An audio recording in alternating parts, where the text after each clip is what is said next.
Hey everybody, welcome to another My Life in Objects. So as I'd mentioned in a previous episode of this, when I was going through the Guitarist player book, the guitar player book, should I say, I'd mentioned there was a section at the end in that, and I showed you that covered effects pedals. And while I was doing that, I was saying, well, yeah, I've got some other stuff where the publication is purely dedicated to the discussion of effects pedals.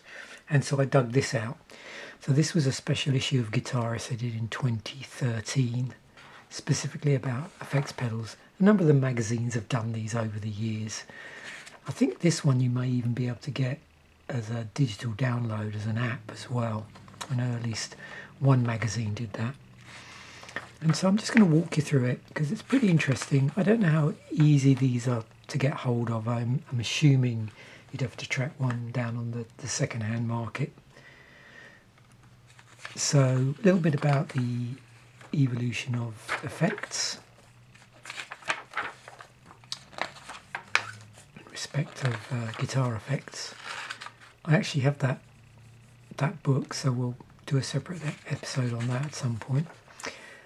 And then we get 50 greatest affected guitar sounds. Obviously that's subject to personal opinion, but it's quite nice that it's got tracks and then the particular effect that was used, the album it was on, that sort of thing, so you can track it down. It's quite interesting collection of classic albums as well.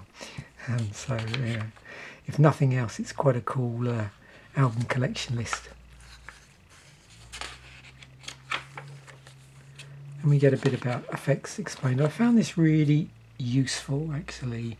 They went through every single type of effect, or the major types of effect, and for each one they gave like a budget suggestion, a mid-price and a boutique where they could. And of course it's very much of its time, and there's obviously, they're constantly releasing effects pedals.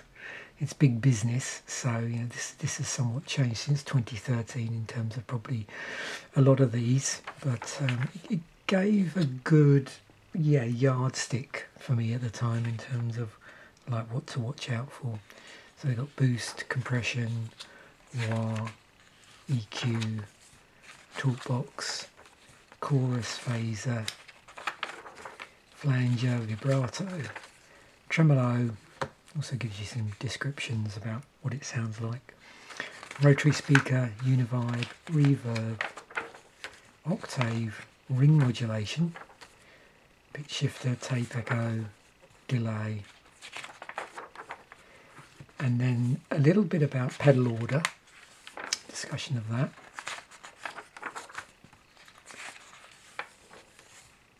About buffers and bypass, how to build your own pedal board as well in here. Simple pedal board with, what's that, about 5 pedals on it. Something about switching devices, powering pedals, and then some examples of real life pedal boards. Some of these are pretty huge.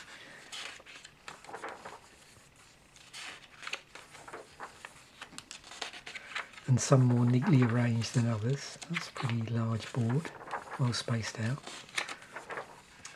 And then the 101 best stomp boxes in full colour, which is really nice. So lots of classics in here, DD7, Electro Harmonics.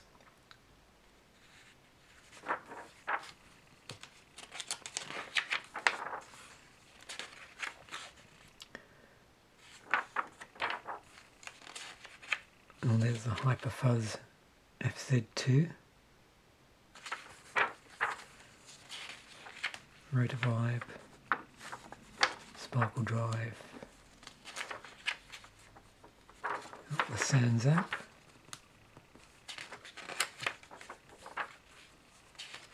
and as we get closer and closer to the top 10, you start to get the usual suspects. The Memory Man,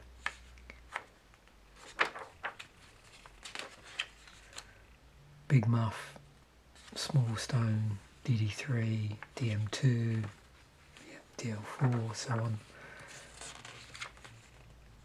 The CE1 there.